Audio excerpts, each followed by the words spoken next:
There are about 15,000 people who work in the Palace of Westminster, and there are so many different employment relationships. So the excellent work that Newsnight did in uncovering some of the problems for house staff, they are one type of employment relationship. As we know, MPs are a whole bunch of small businesses, so it's actually quite complicated to have a proper system that works for everyone. So what we've been trying to do over the last 8 months is to create an entirely independent system that will change the culture of Parliament, professionalise it, help us to become the role model that we want to be instead of the, awful allegations that we saw last November. One of the things that has not worked in the past with grievance procedures for the clerks of the House is that ultimately, at the end of the chain, often this ends up with MPs deciding what to do about another MP's misbehaviour. Yeah.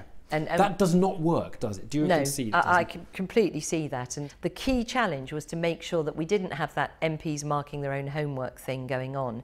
And so what we've done is we've created a situation where the Standards Committee, who are the ultimate arbiter in a serious case against a Member of Parliament, they have 7 members of Parliament and 7 lay members. And so the key change that we're making in the vote on Thursday is a change to their standing orders that will mean that there will be a vote of all 14, so the lay members and the elected members, on any measures that are serious measures to sanction against an MP.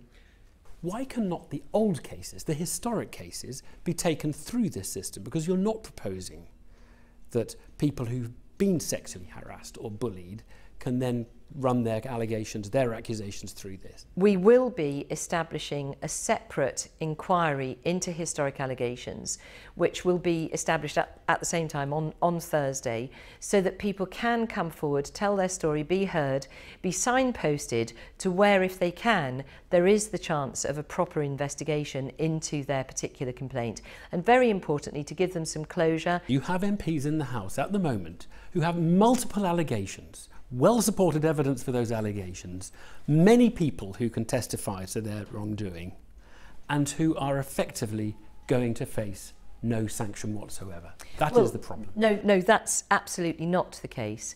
This historic allegations review will provide data and input to the 6-month review of the complaints procedure. It will be for that independent historical allegations review to get to the facts, to be able to put forward recommendations for further action, and certainly for changes, if necessary, to the independent complaints procedure, much as the Dame Laura Cox review will do the same for allegations made by parliamentary clerks. These things are incredibly important, that we don't lose either the data or the stories. You have referred to the need for culture change. Do you think the culture really has changed? The Guardian have reported that Andrew Griffiths, who's now resigned for sending sexually explicit texts, how can Andrew Griffiths be appointed a minister while under investigation? What sort of sloppiness in the thinking or the culture is it that lets that happen? Well, I completely agree that there are questions. The complaint was sent to you. Well, as a matter of fact, a number of unresolved allegations were sent to my office because of the fact that people became aware that I was doing this work. Obviously at the time, because we were in the process of doing this work, I was unable to do anything other than to advise people on where they can go to be able to have their allegations properly investigated. So that was the extent of my involvement in quite a large number of potential allegations, was to provide people with advice and some sympathy. So you didn't talk to Theresa May and say, maybe just hold back on this one because I know that there's a complaint against him and it's going to be... No, as a matter of fact, the process was carried out by the Leader's Office on the grounds that it wasn't a matter for Parliament, it was a matter for the party processes. So it's not something that I was closely involved with at all. Right.